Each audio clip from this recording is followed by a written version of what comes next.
But it's, again, it just tells the story of it's the evil and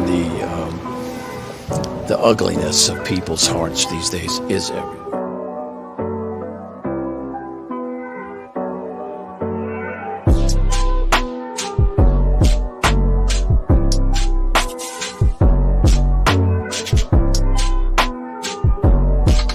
This is Franky Rose's Think Tank. Here's your host, Franky Rose.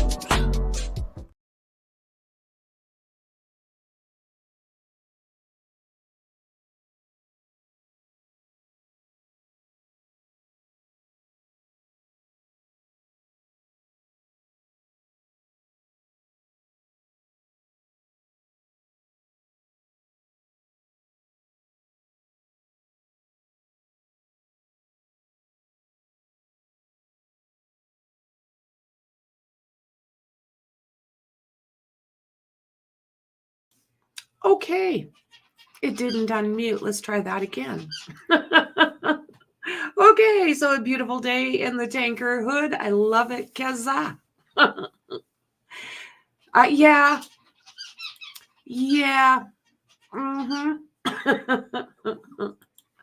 All better now, friend?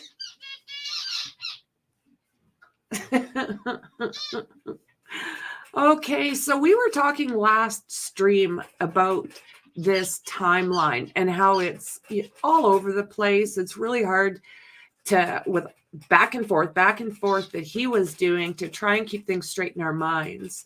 So an incident report was part of the document dump, and I thought it might give us a really good idea to straighten the path out a little bit as far as this creep goes. So let me bump it up a little bit. It's 14 pages. Oh, there we are. Boom. Just like that. 14 pages from the Orange County Sheriff's Office. And basically this is Stephan Stern's shite. So this was done up. Let's see if we can find the date. February 26, 2024 at 4:43 p.m. It is, we're talking about victim 1, which we know as Maddie Soto. And the supplemental report. Now, this is where we get all of our information from. So as you can see, it was redacted before the sheriff's office put it out, which is very understandable with what we're dealing with, right? So this is the supplemental report by Detective Kevin O'Malley, and it summarizes all the additional involvement by the Orange County Sheriff's Homicide Unit and the timeline and involvement of the Homicides Unit investigation and assistance with the investigation with the M of Maddie Soto. Ugh. Okay, giddy up, here we go. So on February 26, 2024, 4:43 p.m., the Orange County Sheriff's Office 911 Communications Center received a phone call advising that Madeline Soto had not been seen since 8 o'clock in the morning on February 26, 2024. The caller provided the last known clothing description for Maddie, which was a green hoodie. The caller advised redacted was reportedly, Maddie was reportedly dropped off in the area of 13502 Town Loop Boulevard. So that is where that Peace Methodist Church is, where Stephan said she wanted to get out of the vehicle because she was embarrassed about the vehicle. Orange County Sheriff's Office patrol deputies responded to this call for service and begun the initial investigation in regards to Madeline Soto being missing. February 27th, 2024, the Orange County Sheriff's Office X Crimes Unit assumed investigative responsibility for the ongoing investigation into the disappearance of Maddie Soto. The investigation, led by X Crimes Unit, was under lead investigator, Maria Tagler, and her immediate supervisor, Evan Avila. Through the remainder of February 27th, 2024, the Orange County Sheriff's Office, X-Crimes, worked on the investigation. February 27th, 2024, I became aware of this ongoing investigation. On the evening of February 27th, I spoke to Sergeant Joseph Cavelli of the Orange County Sheriff's Office Homicide Unit, who registered a number of homicide detectives: Brian Savelli, Detective Carlos Robles, Detective Andrew Calise, Corporal Alexander Richards, and himself. They attended a meeting/briefing with the Orange County Sheriff's Office Criminal Investigation Division, command staff, as well as X-Crimes Unit and other involved units in the Orange County Sheriff's Office on February 28th. February 28th, 2024, I attended the briefing led by CID Commander Staff and Corporal Evan Avila as to the circumstances that were known to detectives at that time.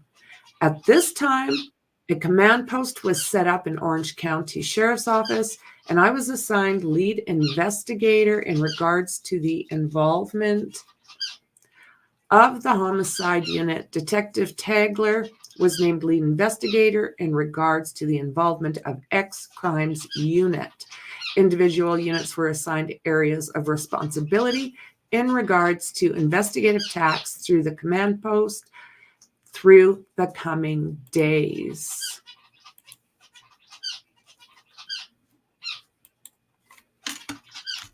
No. Should I?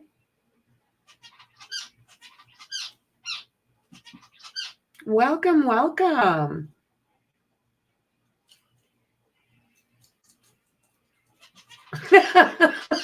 I'm just looking at Wannabe talking about birds. After the 120th blood-curdling squawk, you get used to it. We danced together. We held conversations. He tried to barf me up some food. I declined. Missed that guy. Oh. It's true. That's love when they want to start to feed you. It's true. Mexi, I was not hearing anything over there, but I am wondering once we're done with this stream if it'll straighten out Discord a little bit. You're funny. Oh, sleuthin'.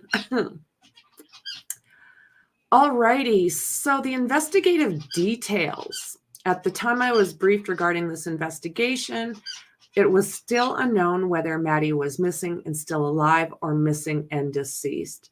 The purpose of this investigation was to find the other arrests and charge that happened during the course of this investigations were the result of information and evidence gained while actively searching for Madeline.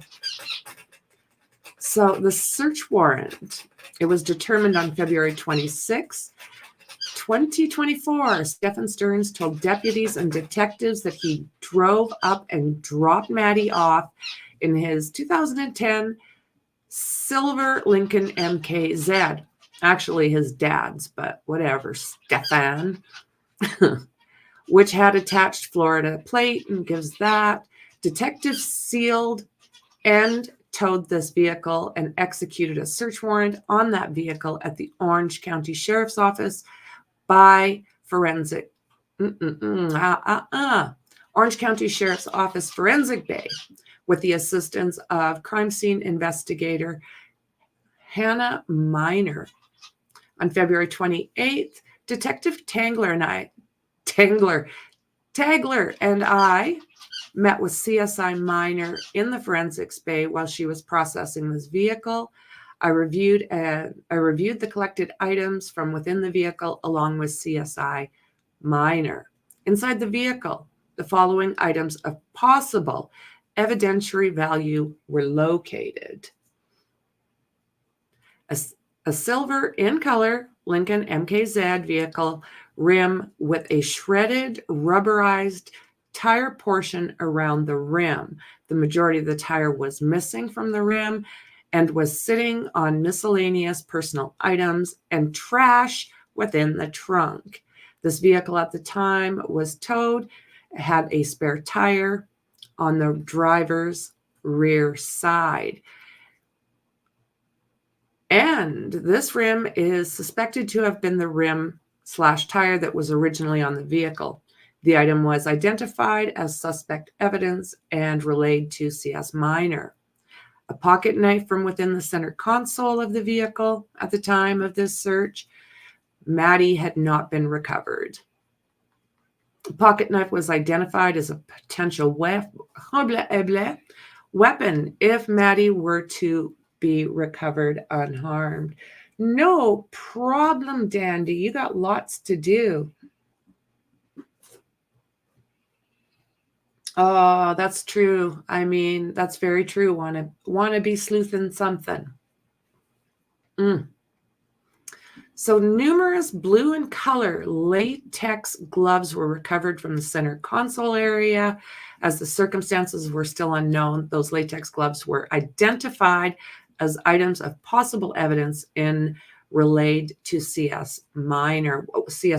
Why did he have these in his vehicle? Numerous blue in color latex gloves were recovered from the passenger door. As the circumstances still unknown, these latex gloves were also identified as items of possible evidence. Numerous used white in color paper towel / napkin were recovered from the front passenger floorboard. Do you guys remember, like, this vehicle? Like, this guy is such a pig. His parents called him a slob. His own parents called him a slob.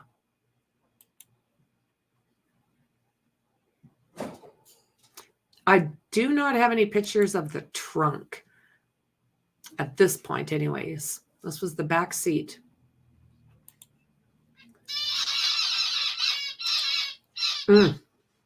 Okay, the search warrant, the return for the search warrant and attached property form was submitted to the Orange County Clerk of Courts by Corporal Evan Avila. See Corporal Avila and CSI Minor's supplemental report for further details regarding the legal process served and search and process of this vehicle. A copy of the photographs taken by CSI Minor in regards to the search of the Lincoln was requested and obtained from the Orange County Sheriff's Office Image Lab, and copies of the photographs were provided to the Kissimmee Police Department. Okay, mobile tracking device. During the early stages of the investigation, I became aware that Stephan Stearns was in possession or had access to 3 motor vehicles. The vehicles are as follows: a 2012 taupe colored Honda Civic, a 2010 silver colored Lincoln, 2022 white colored Nissan. Based on the ongoing facts and circumstances in the case, I authored a mobile vehicle tracking device authorization warrant for each of the 3 vehicles in an effort to assist in the ongoing efforts to locate Maddie. The warrants were presented to the Honorable Judge Reginald Whitehead, who reviewed and signed the warrants. Due to the ongoing circumstances of this case, the vehicles were not tracked and no data was collected as to their locations. The Lincoln nevertheless left the custody of the Orange County Sheriff's Office. The Nissan Sentra was eventually seized and searched by the Orange County Sheriff's Office, and the Honda Civic was never located? What?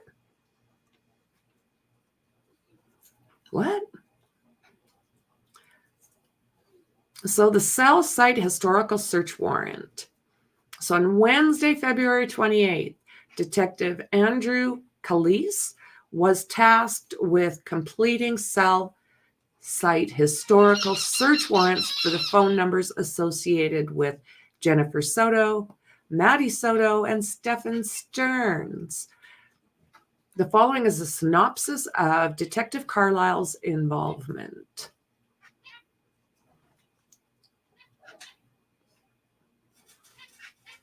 During the investigation, investigative analysis redacted, assisted with the mapping and an analyzation of the returned cell phone records. The search warrants for these cell phone records, along with returned data, was provided to the Kissimmee Police Department. Through the course of the ongoing investigation, detectives and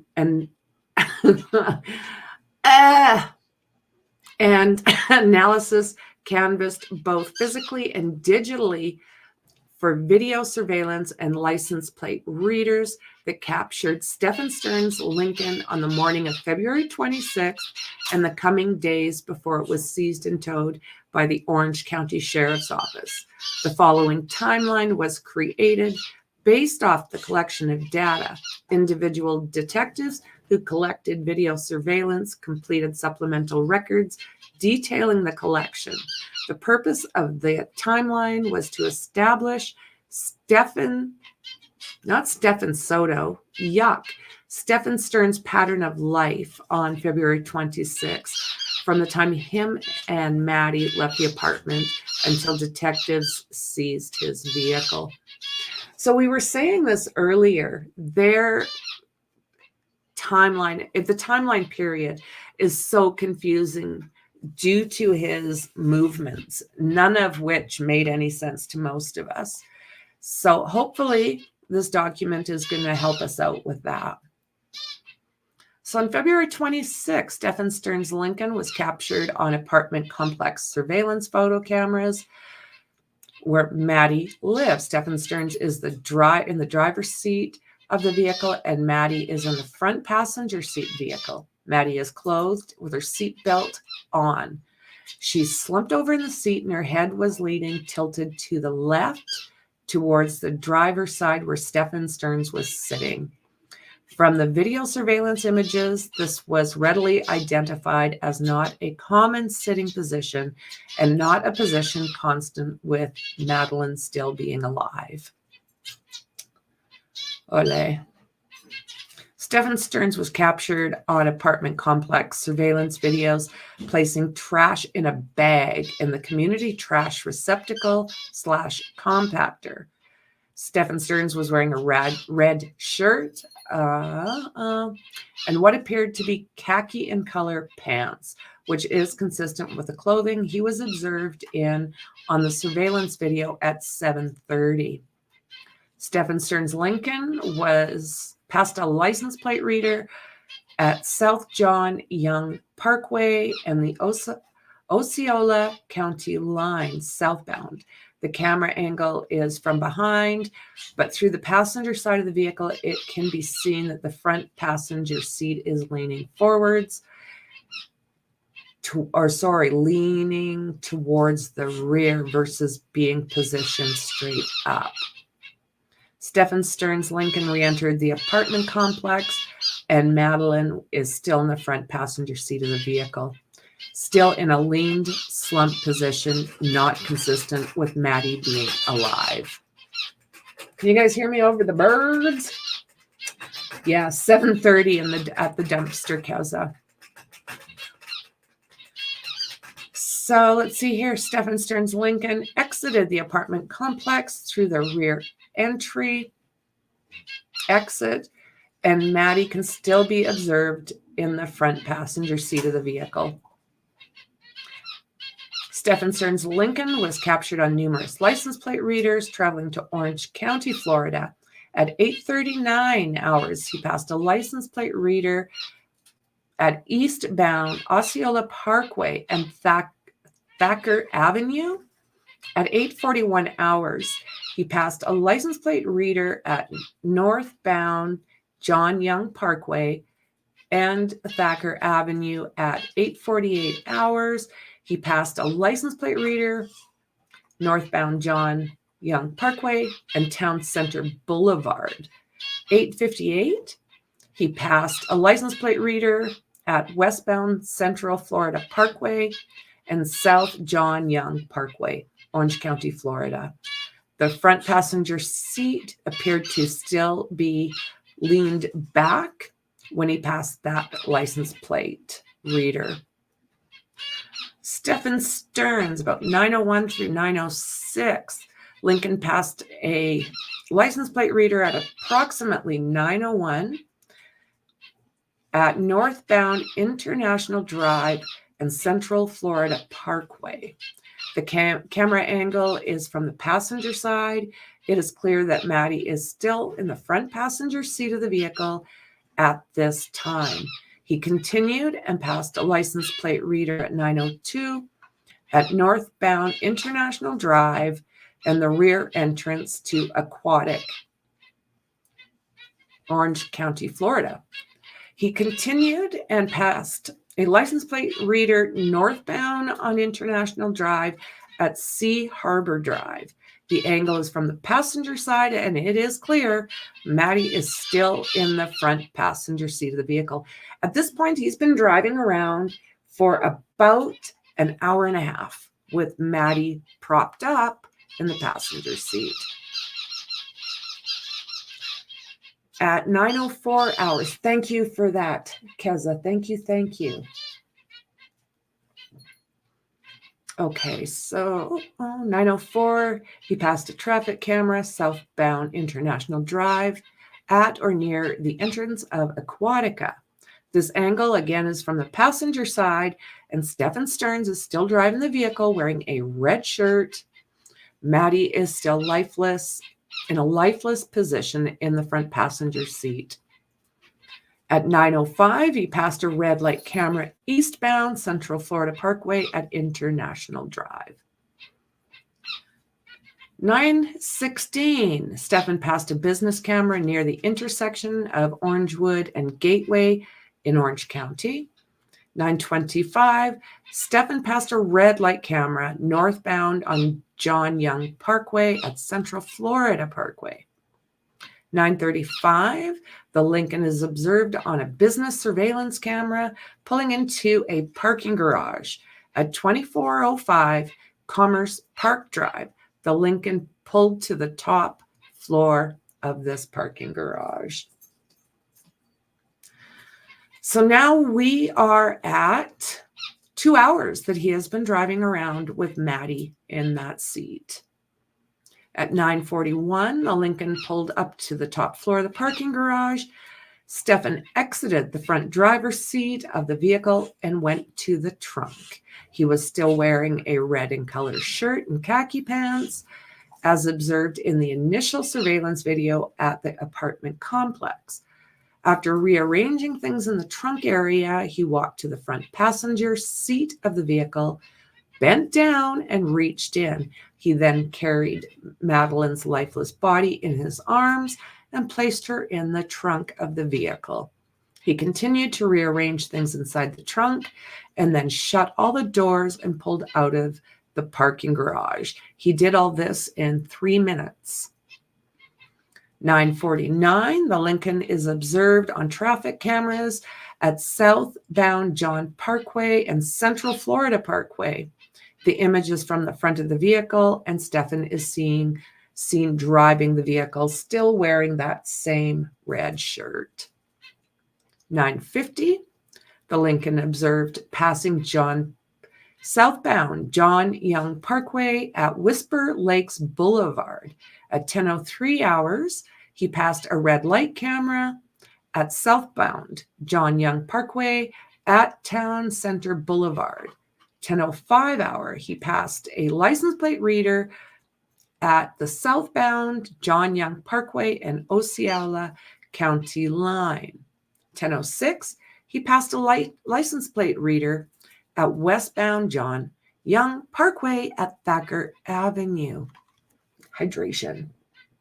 Oh, I'm so excited for you, Dandy.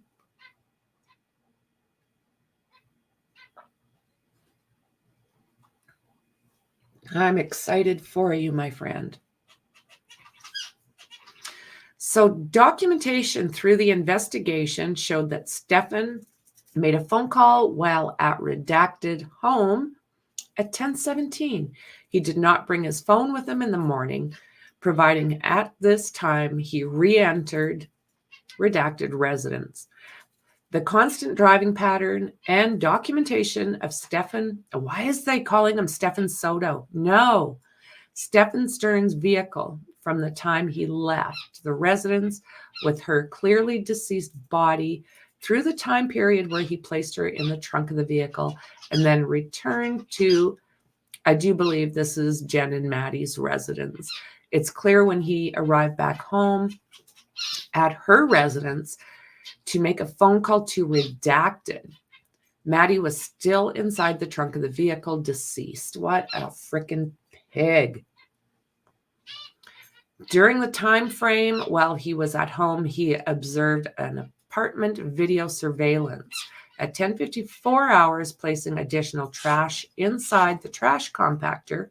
So that's where some of the confusion came in, because he did make 2 trips back to that dumpster. That's where I was getting a little confused. Both on the same day. Once was in the morning, early morning, just around 7:30. And then this other time is just about 11 o'clock, where he went back and was throwing more stuff. Eventually, records show that Stephan left Redacted's apartment complex and traveled to local business area. He is observed on camera at a local smoke shop at 11:22 hours and is still wearing khaki pants, but is now changed into a blue in color t-shirt instead of the red in color he had been wearing all morning. License plate reader records show that he then traveled back to Jen and Maddie's residence and passed a license plate reader at 11:48 hours at John Young Parkway and Osceola County line. Stephan, based on witness testimony and travel patterns, went back to Jen and Maddie's residence, where his phone was reset at 12:12. So this is where he says that he did an accidental factory reset. Accidental. After forgetting all of his phone all of this time, Maddie's phone was not with her. He allegedly went to do an update and did a factory reset instead. Not likely. 12:49, the Lincoln passed a camera eastbound on 192 at Dreyer, traveling towards St. Cloud. 13:05. So 1:05, Lincoln passed a license plate reader at 192 and Pecan, traveling eastbound towards St. Cloud. At 1:06, license plate reader caught him at 192 and Simmons Road, still going eastbound. 13:08, the Lincoln passed a DOT camera at 192 and Sergeant Graham, still traveling eastbound towards St. Cloud. Again, at 1:08, the Lincoln passed. Is that okay? At 192 in Old Canoe Creek. 1:09, the Lincoln passed a DOT camera at 192 in Neptune, still going eastbound. 13:10 was caught on camera at 192 and Buddinger, still going eastbound towards St. Cloud.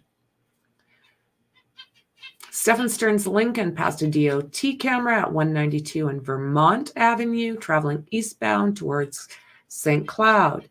Stephan's Lincoln MKZ then passed DOT camera at 192 and New York Avenue.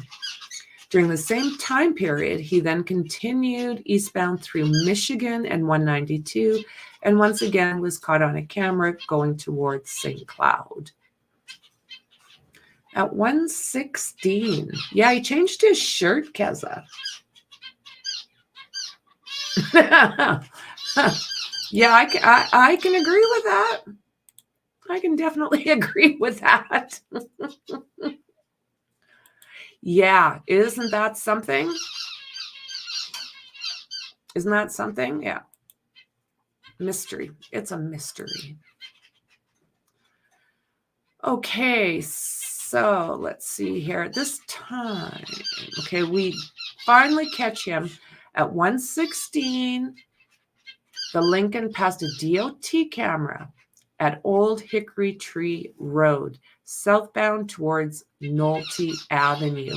So this is the last time that this vehicle is caught on camera. And we do know that he drove down Old Hickory Tree Road and disposed of Maddie. So at this time, this is the last time Stephan's vehicle is observed on any traffic cameras. This is also the general location that Maddie was found deceased on Friday, March 1st. The path of travel from Madeline's apartment, Old Hickory Tree Road, shows that after deleting the content of his cell phone at 12:12, he made the decision to drive to this location where he ultimately discarded Maddie's deceased body. He is unaccounted for in this area for approximately 54 minutes. After approximately 54 minutes, Stephan began traveling back towards Maddie and Jen's residence. 2:11, the Lincoln observed on the DOT camera at Old Hickory and 192 going westbound, heading back. 2:13, still going westbound through Mississippi Avenue, Delaware Avenue, Michigan Avenue, and New York Avenue, still going towards the residence. At 2:23, the Lincoln was observed passing a license plate reader westbound at 192 and Academy Drive, still going westbound. Again, Stephan is utilizing the community trash receptacle compactor at the residence. He's seen throwing more items into the trash. So that's trip number 3. Trip number 3 that he has made to this dumpster. Based on the documented path of travel from the cameras, traffic cameras, license plate readers, etc., it is clearly shown that after Stephan Stearns leaves the general area where he discarded of Madeline, he traveled straight back to the residence where he is observed using the community trash compactor to discard unknown items. Shortly after Stephan Stearns returned to the residence, Redacted went to pick her up from, so Jen went to pick her up from school and eventually realized she did not attend school and began the process of acknowledging and reporting that she is missing. During this time frame, at 4:36, Stephan Stearns is again seen using what? The trash compactor again. 4 times? 4 times.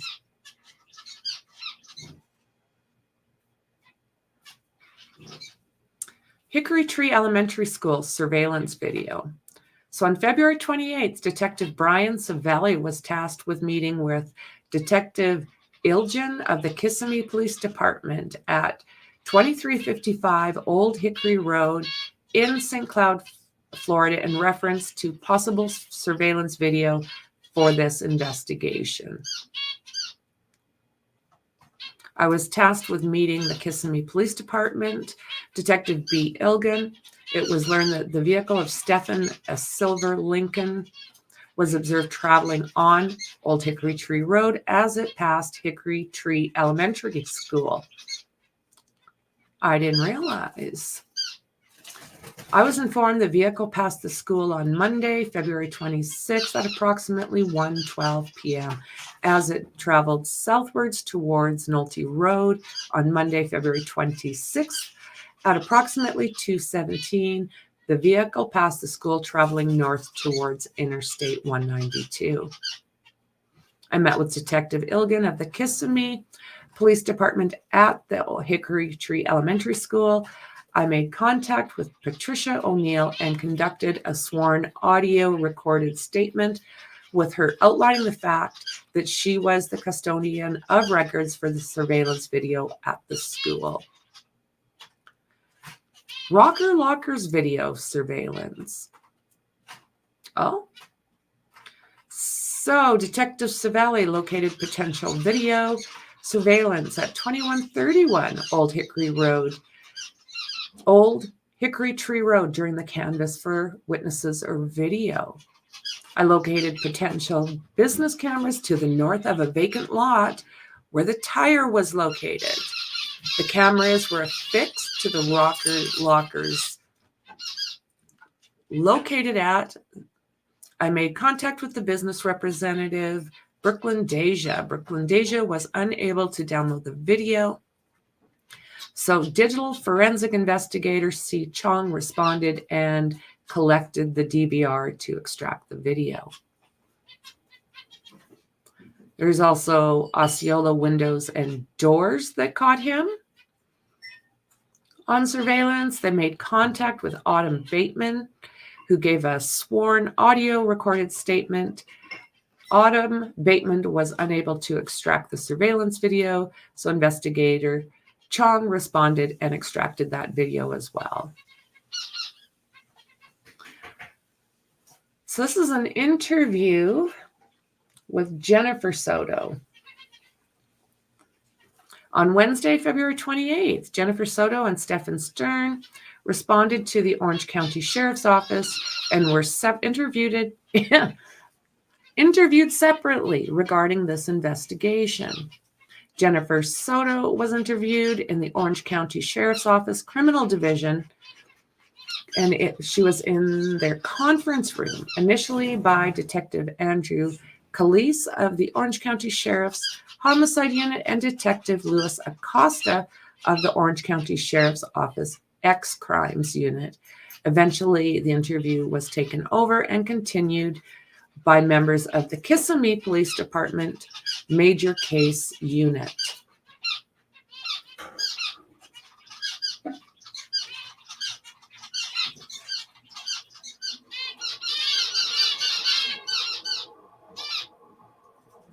During the interview, Jennifer confirmed that Stephan lives with, let's see here.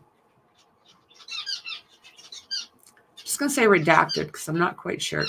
So Jennifer confirmed that redacted lives with her and redacted, Stephan Stearns. So I'm assuming she's talking about Maddie.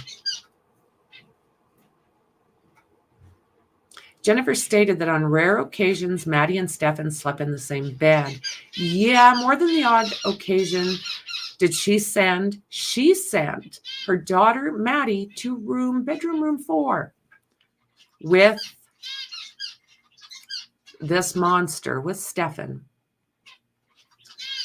So as the interview continued, she said rare occasions and Stephan slept in the same bed. According to Jennifer, the reason for this is so she could get some sleep because sometimes all three of them sleep in the same bed. Jennifer also confirmed with Detective Calise that she and Stephan had been intimate. Blech. Detective Calise presented Jennifer with various images that were recovered from Stephan's cell phone. Jesus. And remember, she still phoned his parents and said, get him a lawyer. This is her daughter. The first image was a hand placed on the buttocks of a white female. After reviewing the image, Jennifer identified that as the hand belonging to Stephan. Next, Detective Calise showed Jennifer a close-up photograph of a white male's junk. Jennifer viewed the picture but was unable to identify his junk. Detective Calise then presented Jennifer with another image of junk pulled over a pair of pants. Again, Jennifer viewed the image and identified the junk as belonging to Stephan. Jennifer believed this was Stephan's junk based on the clothing and blanket near the junk. A few moments later, Detective Calise paused the interview with Jennifer and waited for Kissimmee Police Department to respond so the interview could continue. Detective police did not participate in the interview with Jennifer once the Kissimmee police arrived. Yeah, it's very disturbing to me. You know what I mean? Like, what is she doing calling his parents and saying, get him a lawyer? Wouldn't you want to know where he was so you could scratch his face apart? Her reactions, you guys, all the way through this have been beyond disturbing. I don't know how a mother could have this type of reaction. I mean, if someone ever touched my kid, I'd be in the hoosegow. I would be in the hoosegow.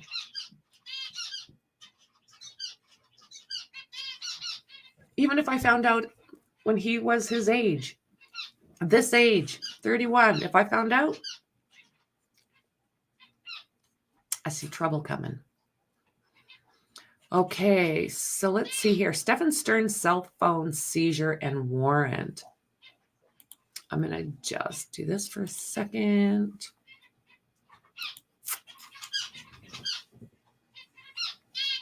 Yeah, it does make you wonder if she's got some kind of damage to the noodle. Doesn't it? Like, what mother behaves like this? Yeah, exactly, Dandy. Well said. Yes.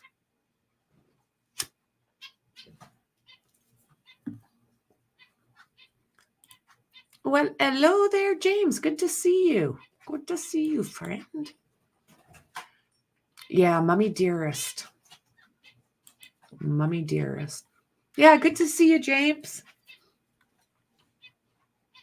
We're going through Stephan Stern-ish, along with, I don't know, you don't even want to call her a mother. You don't. Okay, so on February 28th, Stephan Stern arrived at the Orange County Sheriff's Office and was placed in an interview, which was monitored by both audio and video recording. While in the interview room, I became aware that Stephan Stern was in possession of an Apple iPhone and had recently come into possession of it. I walked into the interview room and asked Stephan Stern if he would provide me his cell phone, which he did by removing it from his pocket and handing it to me. I authored a search warrant for the cell phone and presented the search warrant to the Honorable Judge Reginald Whitehead via the e-warrants transport system. Isn't that something? E-warrants. Judge Whitehead reviewed and signed the warrant. The warrant, along with the cell phone, was provided by Sergeant Darko Stamanik of the Orange County Sheriff's Office Digital Forensic Unit to assist with the cellular download and forensic examination of the cell phone.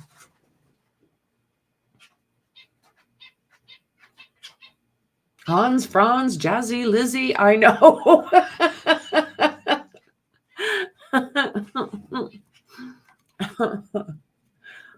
Okay, so 2020 Nissan Sentra search warrant. February 28th, 2024, the decision was made to seal and tow the 2022 Nissan Sentra registered to Jennifer Soto. Now, we do have her vehicle in the area where Madeline was found. The vehicle was utilized by Stephan Stern to drive to Northport, Florida on February 28th in the morning hours. Detective Savelli was tasked with responding to the Hartsog Road in Winter Garden, Florida. At 8:30 p.m., I responded to the Town Place Suites at Flamingo Crossing, located at Hartsog Road, Winter Garden, Florida, in reference to towing a 2022 Nissan four-door sedan. I located the vehicle in the parking lot and towed it to Orange County Sheriff's Office. I followed the vehicle as it was being towed and relinquished custody to the Orange County Sheriff's Office forensic investigator, L. Miller. February 28th, Detective John Nugent of the Orange County Sheriff's Office X Crimes Unit authored a search warrant for the 2022 Nissan Sentra, which was presented to the Honorable Judge Reginald Whitehead, again via e-warrants. The warrant was reviewed and signed by the judge.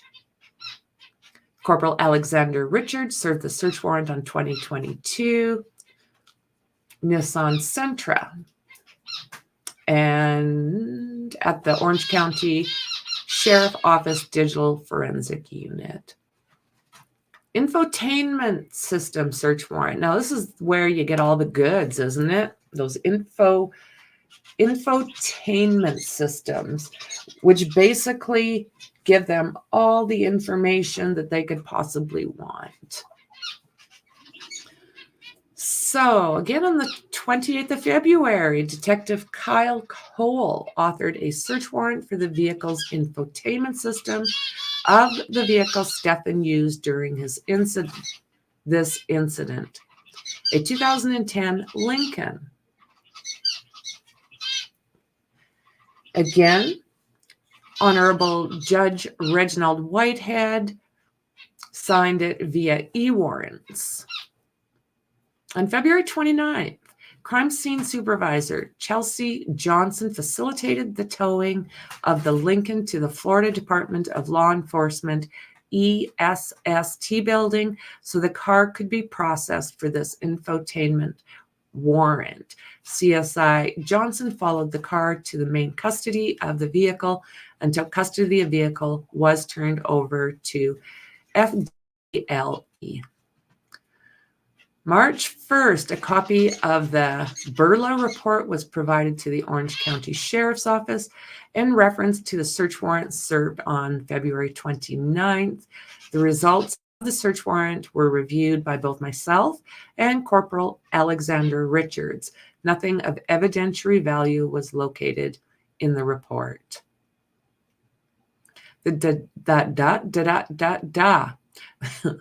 The data provided as a result of the search warrant was turned over to the Kissimmee Police Department Major Crimes Unit. Okay, so Chris Stearns. Now, we listened to a lot from Chris Stearns yesterday, didn't we? If you have not seen those streams that Stephan Stearns' parents did, you might want to. Chris, the father, had a lot to say. A lot to say. Okay, so on the 28th, Jennifer Soto, Stephan Stearns came to the county sheriff's office and were interviewed. At that time, Stephan Stearns' father also came to the Orange County Sheriff's Office. Stephan Stearns' father was identified as Chris Stearns, and Chris was interviewed by Corporal Alexander Richardson, Corporal Evan Avila, and Corporal Brandon Ilgan. Chris Stearns was in the parking lot waiting on his son, Stephan, and redacted Jennifer Soto while they were being interviewed. Chris was never detained and was waiting in the parking lot for a considerable amount of time before the interview took place. The interview began in the parking lot of West Colonial Drive and progressed into the front lobby of the Orange County Sheriff's Office and eventually concluded in the Criminal Investigation Division lobby. At no time was Chris detained. The interview was mostly regarding background information for Stephan, Jennifer, and Maddie. Chris informed me that he owns a storage unit and was discovered in his... Chris informed me that he owns a storage unit that was discovered in his name in Northport, Florida. The storage unit was later searched by Northport PD, and they found nothing. It didn't. I think the way it worked out is there ended up not being an issue with anyone actually going into that locker. They originally thought that maybe Stephan had been in there, but as it turns out, it might have been a glitch of sorts. Yeah. Well said, Kez. Because the parents did put a lot into perspective. They really did. I was shocked at how the father was talking. I mean, he was straight up. He was calling him a slob. He was calling him a thief. He said at one point, if his mouth is open, it's a lie that's coming out of his mouth. He had a lot to say. Okay, let's see here. Through the course of this investigation, it was determined that Stephan Stern's family lives in Northport, Florida. Hey, the same as Brian Laundrie's family. Don't drink the water. Records show that Stephan Stearns has lived in Northport at his parents' house. While going through the timeline of Stephan Stearns' pattern of life, it was determined that Jennifer Soto's redacted 2022 Nissan Sentra traveled to Northport, Florida on February 28th at 6:29 hour. The 2022 Nissan traveled past a license plate reader near the intersection of North Cranberry Boulevard to Toledo Blade. The license plate reader was approximately 1 mile from where Christopher Stearns lived. 7:46, the 2022 Nissan Sentra passed the same license plate reader as before, but heading the opposite direction. At 7:47, the Nissan Sentra passed the scene of a traffic accident and was captured on the Northport Police Department body-worn cameras. Probable cause was developed to conduct a search of that storage unit in Northport. The storage unit was registered to Stephan Stearns' father. The Kissimmee Police Department worked with the Northport Police Department to obtain and execute the search warrant. Again, it did not have any evidence or evidentiary value. Oh, yeah. I mean, we've heard and read about this family. They still collect calls from him. They speak to him very regular. They're constantly sending him new books. They're trying to support his decisions. I don't know. Yeah.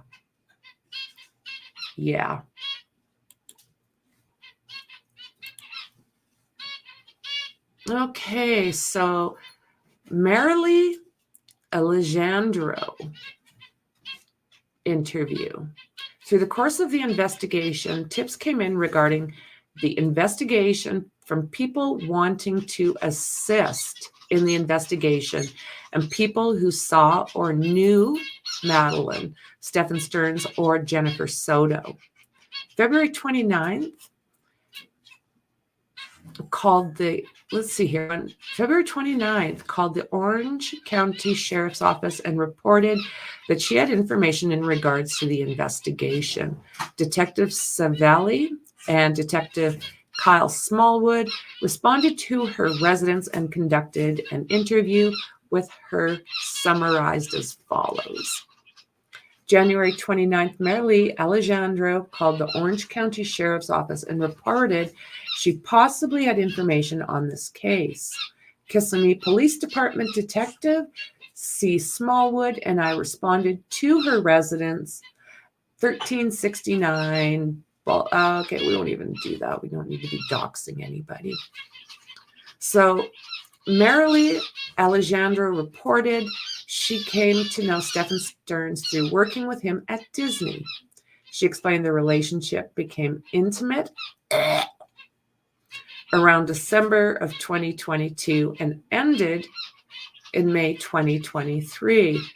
Marilee Alejandro stated Stephan Stearns told her he still slept at Jennifer Soto's residence and specifically in the bed with Maddie.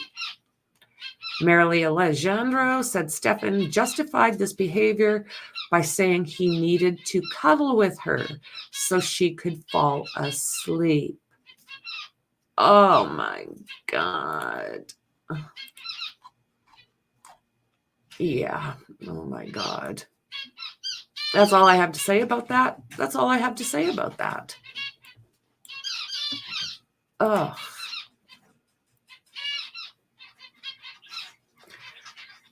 So Marilee Alejandro said Stephan Stearns justified his behavior by saying he needed to cuddle with her.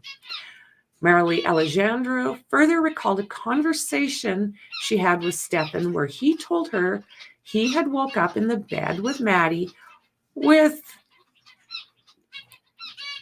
junk standing up and had to turn around in the bed. Marilee Alejandro felt the comments Stephan Stearns made to her about sleeping with Maddie were inappropriate, and she stopped talking to her after these comments were made. Fair frickin' enough. Okay, so Jennifer Soto, March 1st. Jennifer Soto came into the Orange County Sheriff's Office and agreed to be interviewed again in regards to the case. The interview took place in an interview room that was monitored both audio and video recording. The interview room consisted of a couch, a coffee table, chairs, and end tables. The interview room is not a normal interview room, but a more comfortable and open space. I asked Jennifer Soto to go over the timeline of events of the past week, and I told her that I wanted to start from Saturday and move through the week. Jennifer Soto started telling me about their day and evening, February 25th. The family was having a birthday celebration for Maddie, but Jennifer Soto could not attend. Oh, like, who does that? Because she had started a new job. Well, then don't you just make it that the birthday party is at a time where you can be there with your kid? Isn't that like a more normal scenario than not being there? I'm thinking.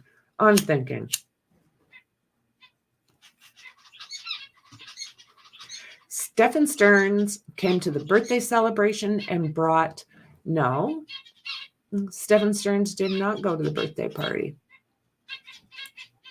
It was Maddie's aunt that took Maddie from the birthday party back to the house, and then Stephan showed up to tuck her in. Jennifer Soto arrived back home. Maddie was getting ready for bed and doing her nighttime routine, which consisted of a shower. Jennifer Soto arrived home about 22:30, about 10:30, and at Stephan Stearns, Maddie and Stephan Stearns were both awake. Jennifer Soto advised everyone was still awake around 11 o'clock and told them, Maddie and Stephan Stearns, that they needed to go to bed. What?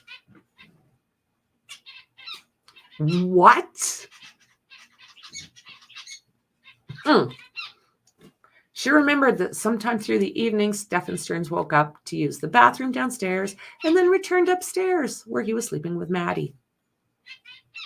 Jennifer Soto said that on the Monday, February 26th, she was awoken by Stephan Stearns coming into her bedroom to get the dog to go for a walk, I guess. She never got out of bed or left the room. She told me that she heard noises in the kitchen and just assumed it was Maddie getting ready for school, but admitted it could have been anyone inside the residence. There was also, we don't hear a lot about them, but there was also 2 roommates, 2 females, as is what the information is saying. Jennifer Soto told us she did not wake up and leave the bedroom until approximately 9 in the morning. She left and went to the doctor's appointment at LabCorp and did not return home until about 11 or 11:15. Stephan Stearns was back at the residence. He told her he accidentally left his cell phone at the residence when he left this morning to take Maddie to school. but said that everything went well and described their morning, detailing that Maddie got up early, got ready quick, and then told her that Maddie slept the whole way to school. He detailed that he offered her McDonald's multiple times because it sounds like that was the original breakfast plan. He also told her that he had gone to the vape shop, but they were closed.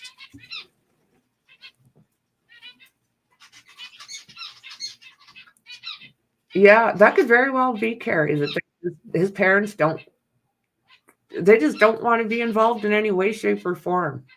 But you know what? They raised this guy. They also have their due diligence. There's a lot of things as a mother that I can forgive, but this is not one of them.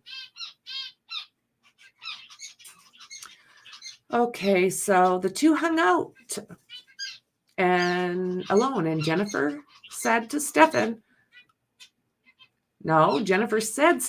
was sitting at their computer chair and started talking about updating his phone.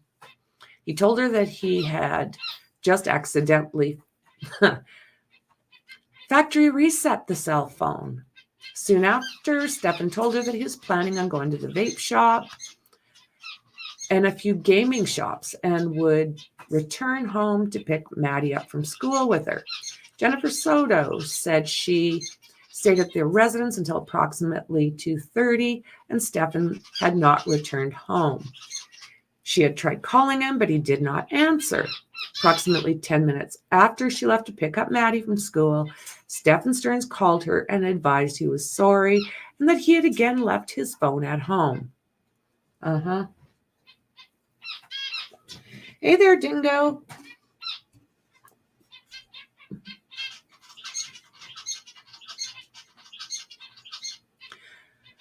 Okay, Stephan Stearns called her and advised her he was sorry, left his phone at home, and he told Jennifer that while he was gone, he got a flat tire somewhere on 192 and described the tire was shredded and fell apart. Jennifer Soto went to the school to pick up Maddie, but she was not at the school, and she eventually figured out that Maddie never went to school on February 26th. After reaching out to friends and family, Jennifer Soto eventually notified law enforcement. Actually, I think it was her mom that called the cops. She then called Stephan Stearns and verified that he dropped Maddie off for school. On that date, after law enforcement arrived, Jennifer Soto and Stephan Stearns returned to their residence in separate vehicles. As the night started to wind down, Stephan Stearns told her he was going out to cruise and look for Maddie. Now, I don't know. I'm thinking this is when Jennifer Soto's car shows up where Maddie was. Jennifer Soto confirmed that Stephan Stearns took her 2022 Nissan to go look for Maddie and said he drove up and down 192. He did not tell her the exact location of where he searched, but admitted in the morning that he took her car. There we go, guys. There we go. The following day, on the 27th, Jennifer Soto said Stephan Stearns slept most of the day while she woke up and called various resources to try to help find Maddie. Later in the day, Jennifer Soto said reporters came to the residence to interview them regarding Maddie's disappearance and described that Stephan Stearns was awake by this time. Jennifer Soto described a webcam-based interview with the news station Fox 35. She described Stephan Stearns as emotional and ugly crying. Well, he's just ugly. So that would be right here. This is that interview here. Like his parents said, he has no emotion. He's putting on a show. Putting on a show.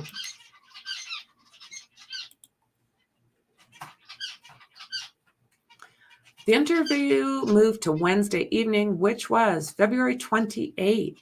Orange County detectives asked Stephan Stearns for his cell device and permission to search his cellular device. Jennifer Soto described that Stephan Stearns gave his phone to detectives, but while in the car with her, he began to get nervous about not having his phone. At one point, while detectives were searching their residence, Stephan Stearns began using Jennifer's phone inside the car. Jennifer described that Stephan Stearns was trying to log into his email while using her phone.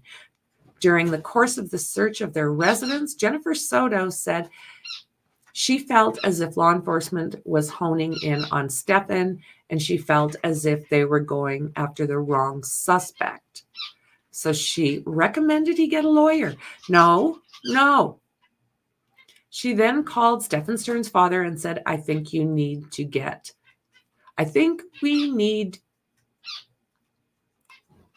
to get you a lawyer. There we are. So by this time, allegedly, she had seen these photographs. She's seen all this stuff. She's confirmed that his junk was on that camera. So how the hell do you go into some kind of denial thinking this is the wrong suspect when you just identified his junk? Once they realized they could not go back into their residence, Chris Stearns assisted them in getting a hotel room. According to Jennifer, she began getting ready for bed, and Stephan immediately fell asleep in one of the beds and was asleep by the time she got out of the bathroom. On the morning of February 28th, when she woke up, Stephan was awake and had a Wawa cup in his possession. He told her he had gone to 192, and that's where he got the Wawa cup, but did not tell her that he drove to Northport. Once we established the timeline for the events that occurred on Monday, February 26th, through the time Stephan Stearns was arrested, the interview shifted her history with Stephan. The two reportedly met at a previous employer and were co-workers in 2017. The two lived together off and on, but at the time, they did not live together. They resided at various residences. Jennifer Soto, Stephan Stearns, and Maddie lived together as a family unit. No, that's not what that is. When they were living in the same residence, when Jennifer Soto, Stephan Stearns, and Maddie lived in the same residence, they all slept in the same bed, even though there was separate living arrangements and separate bedrooms that could have provided Maddie with her own place to sleep. During the course of their relationship, Jennifer decided that she and Stephan were not going to work out and that they needed their own space. Stephan Stearns moved to the upstairs bedroom, let me guess, number 4 of the residence back in June of 2023, and lived in that bedroom until his own until December 2023, when he moved to Northport. Sounds like Daddy's got tired of paying his bills.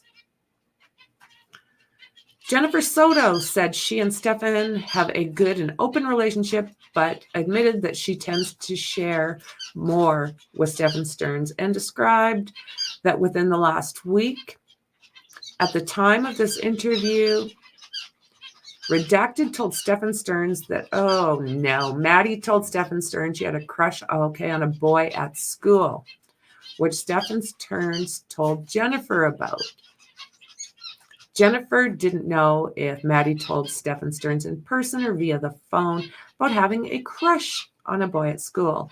I asked Jennifer Soto how she felt Stephan Stearns reacted to Maddie having a crush on a boy at school, and she said he was excited for her and that it was super cute. Yeah, freaking doubt it. We began speaking about the living situation in the residence as it appeared. Sorry, guys, still hiding back here. Okay, as it appeared common that Maddie and Stephan Stearns slept in the same bed together, even though they were not blood related or even extended family. Jennifer Soto said that she had a rule that Maddie was not allowed to sleep in the bed when she answered. The bed with Stephan Stearns. What? Not allowed to sleep in the bed with Stephan Stearns. Bullshit. Jennifer Soto claims Stephan was never requested to sleep in the same bed as Maddie, but she struggled to maintain focus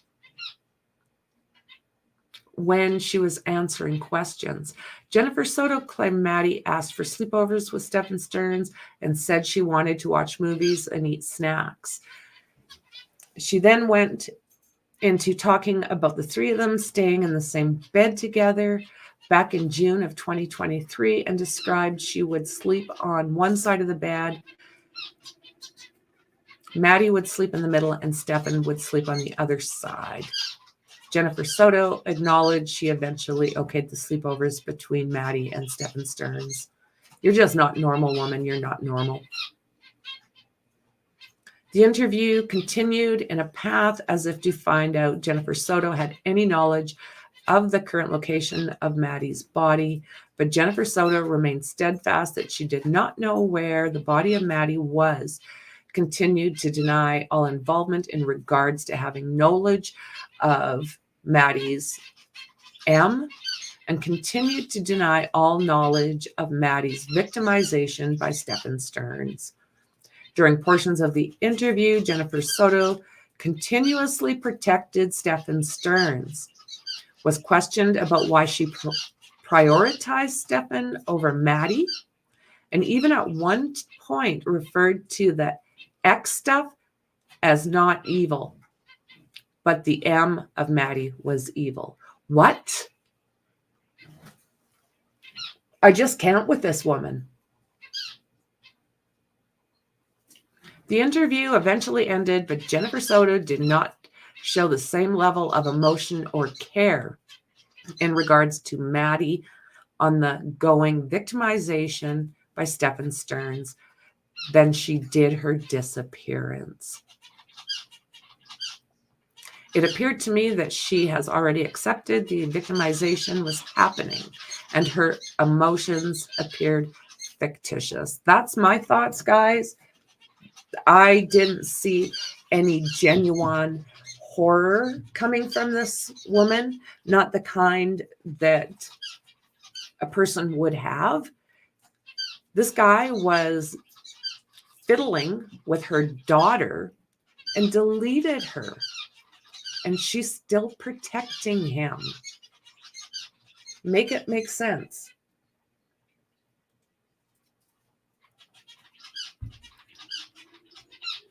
During the course of my interview with Jennifer Soto,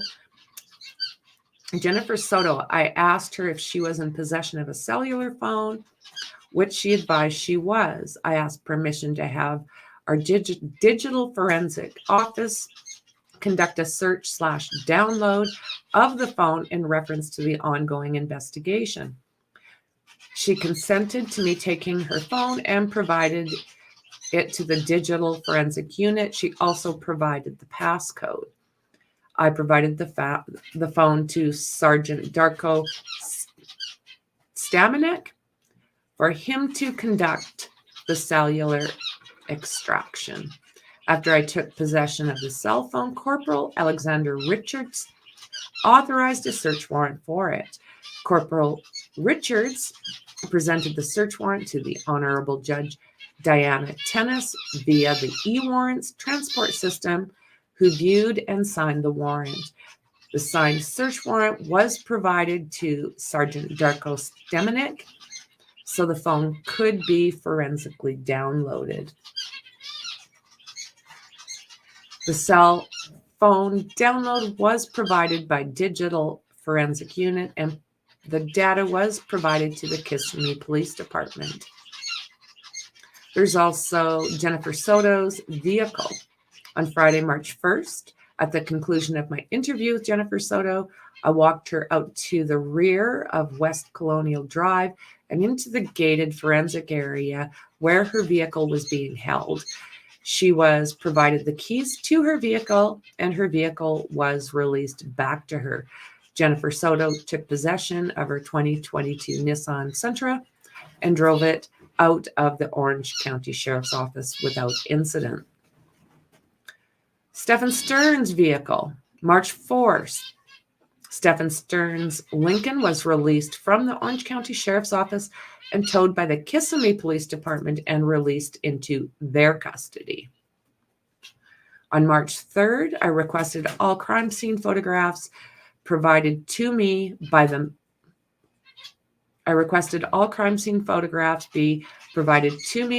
Orange County Sheriff's Office Image Lab on digital storage device. On March 4th, CSI Hannah Miner provided me with 2 CDs consisting of the requested crime scene photos.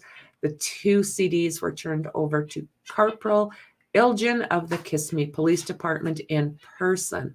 The photographs are also stored digitally in the digital crime scene server.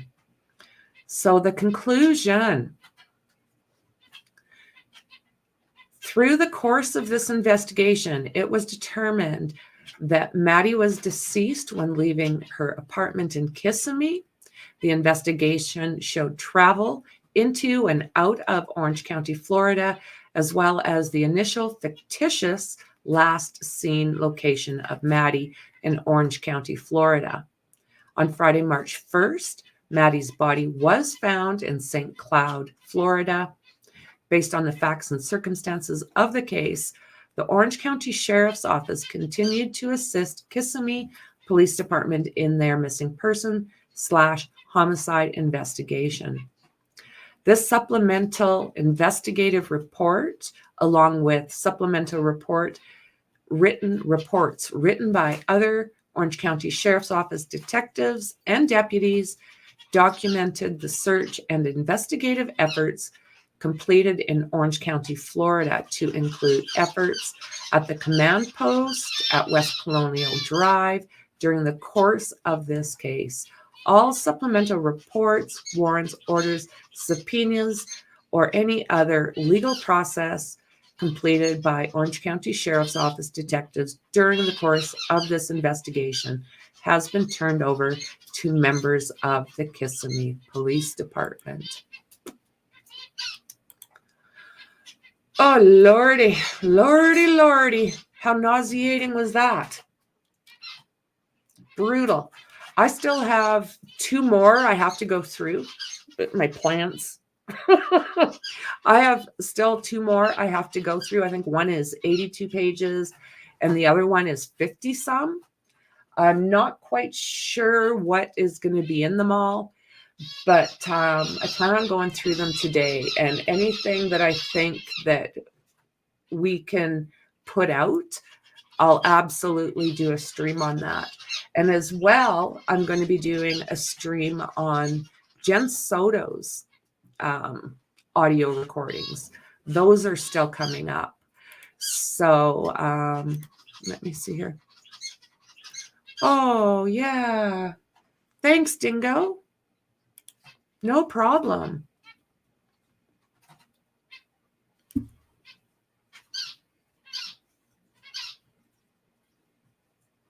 Yeah, down the drain is to be nice. So yeah, we've still got those to listen to. I'm very curious what we can learn from them, because all of the other ones are full of information, all sorts of really good information.